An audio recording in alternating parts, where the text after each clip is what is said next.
Welcome to this next episode of Phonics in Action. I'm Tom Nicholson. In the session today, we are pondering the nature of phonics. What is it? How do you teach it? So what is phonics? It is, in simple terms, a thing of beauty, the very best method for teaching students to read. It teaches students to sound out words rather than guess them. And phonics explains English writing, that it follows certain rules. It explains how, by using the rules, students can decipher just about everything they want to read. It changes meaningless squiggles into words they know and can understand. It empowers them to be readers on their own without relying on teacher or parent support. It gives them freedom to learn on their own, and this is why it is a beautiful method. Yet many teachers see phonics as a big, bad, ugly duckling of a thing that requires a linguistics degree to understand and teach. They do not like the technical terms like consonants and short vowel sounds, consonant clusters, vowel digraphs, root words, prefixes, and suffixes. Of course, all this worry about phonics and linguistics is poppycock.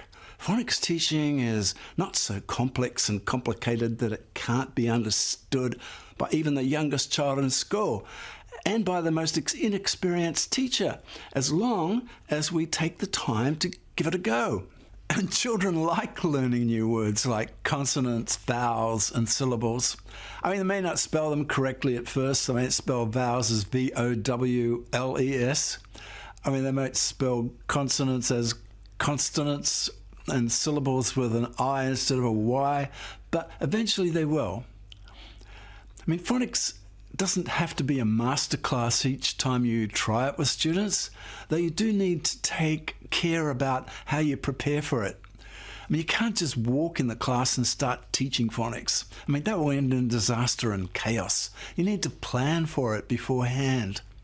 Choose nice examples of the teaching patterns to teach and match students with reading materials they can read. I mean, many reading lessons seem unplanned, just like repeating old habits.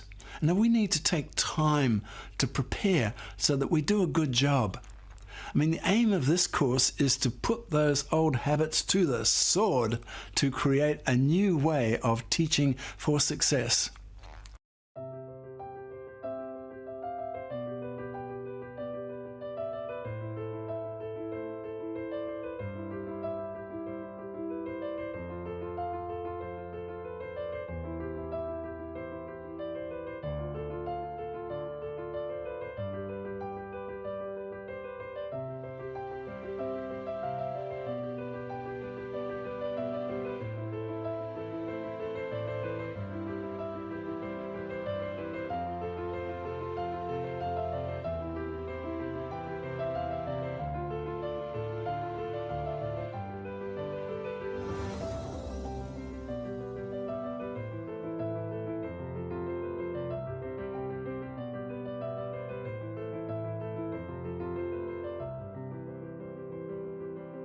Now, so what does a phonics student look like?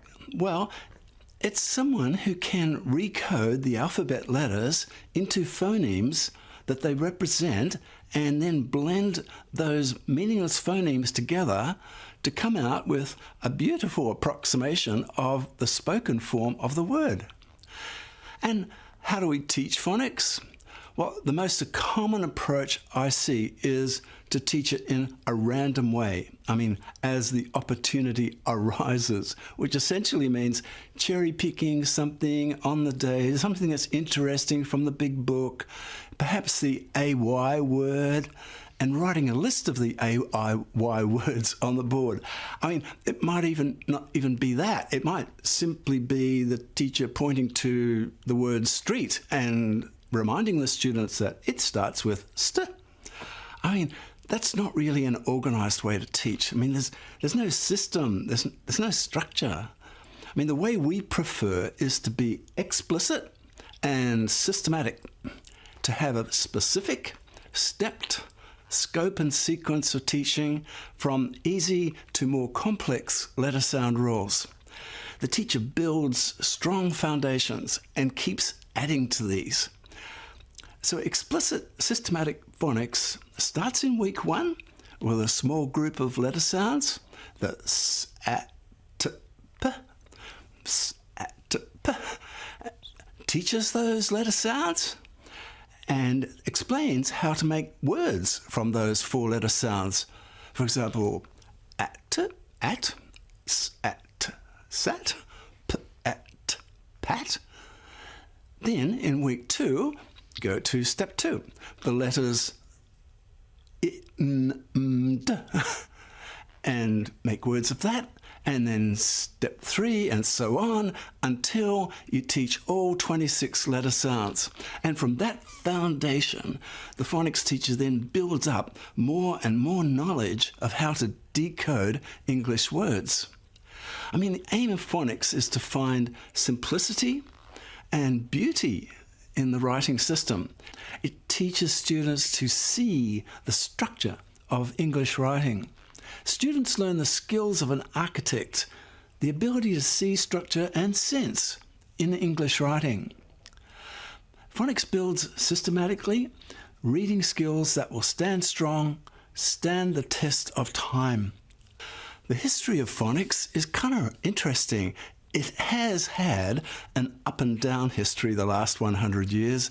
It has gone in and out of fashion, but it always came back. It was the comeback kid. In contrast, other approaches came and went and did not come back. Let's look at the story of English. In Phonics in Action, we explain how English writing is a melting pot of many different influences. And this is important because when we know the story of English, we understand much better what we're trying to teach. We can see how English has got several historical layers, words from Anglo-Saxon language, French, Latin, and Greek. And phonics helps to decipher the structure of words in those 3 layers, showing how best to decode them. In the past, critics of phonics could not believe it was possible to teach how to read English with a small set of rules. Too many words seemed irregular. As one expert put it, English spelling was an awesome mess. But the writer meant it as a compliment. It is a mess, but it is an awesome mess. It is a mix of words from many languages, which adds complexity, but that is what makes it awesome. It is rich with vocabulary drawn from over 100 languages. It has a massive number of words, and the number keeps growing. Delving into the history of English is like a window of discovery where we uncover an old archaeological site. At the bottom of the site are all these Anglo-Saxon words, the everyday words of English. And in the middle of the site, we find a layer of Romance words, French, Latin. And at the top of the site, there's a layer of Greek words. Each layer has its own structure, and each structure has a system. I mean, there is method. It is beautiful in its own way. When you look at the big picture of English, all the layers, the spelling system has 2 faces to it, sound and meaning. And to discover the beauty of this awesome system, phonics, with its systematic and detailed approach, is absolutely the best way to do it. And the goal of phonics? Well, the goal of phonics and the aim of our program, Phonics in Action, is to teach students the alphabetic principle, how to crack the code of English writing. I mean, the initial goal is to teach the letter sound rules for Anglo-Saxon words. I mean, we start by teaching the 26 letter sounds of the alphabet. And when we do this, students can read many words with these letter sounds. For example, sat, log, yak, frog, camp, squint, trunk. As we teach the letter sounds, we show students how to make words, how to read them, and how to spell them. Then amazingly, by week 7, we have taught the 26 letter sounds. Done. Students are walking down that yellow brick road to reading success. And the next goal of phonics, after teaching the 21 Anglo-Saxon consonant sounds and the 5 short vowel sounds, is to build on this, teaching consonant digraphs, R and L affected vowel sounds, and vowel digraph sounds. Phonics then teaches how to analyse multi-syllable words, compound words, and Anglo-Saxon words with prefixes and suffixes. And after teaching how to read words from this first layer of English, the Anglo-Saxon layer, the next step is to explain the other 2 layers of English, the Romance words and the Greek words. I mean, this teaching is more about root words, prefixes, suffixes. But that's the long goal of Phonics in Action, to cover all 3 layers of language in the story of English. So how does Phonics in Action start? Well, the initial goal is to teach the 26 letter sounds and to create some words with those letters and even some stories. The idea is to teach step by step, either a letter a day or more a day if you can, whatever's feasible, depending on the students. We don't neglect phonemic awareness, but we combine it with the teaching of the letter sounds. I mean, teaching both at the same time works more effectively. An example of combining phonemic awareness with the letter sounds is teaching the pupil where in the mouth to make the sounds. For example, you can, on the board, do a sketch of a fish making the sounds, and that helps teach the phonemes. I mean, when you look at the fish, the first fish puts its lips together and makes a popping sound. So you've drawn a fish and it's making the popping sound. And the second fish puts its tongue to the top and to the front of the mouth and makes a tongue tipping sound.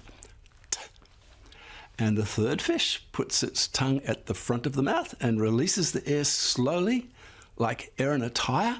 It's a shushy sound. I mean, obviously teaching phonemes and letter sounds in the first few weeks is just the beginning. As students gain skill, they will read differently. They'll become more confident. They'll try new words, and they'll teach themselves to read new words. They'll start to store the exact spellings of words in memory, including exception words. Wow, the conclusion: we've just given you a quick introduction to phonics, what it is and how to teach it. We've explained that English writing is a thing of beauty, and phonics is the very best way to reveal that beauty. Phonics gives your students the key to a most amazing writing system. And contrary to some, phonics does not require a linguistics degree, but it does require an interest in reading and a willingness to put in some effort to create readers who love reading. I mean, your lessons do not have to be perfect. I mean, it's more important to enjoy making the lessons happen, even if there are some small chaotic moments along the way. It is worth it though. Anything good is like this. And as a teacher, once you start to see the beauty of English writing, it will make you so much more appreciative of words, writers, and writing. And your students will be the same. And have fun.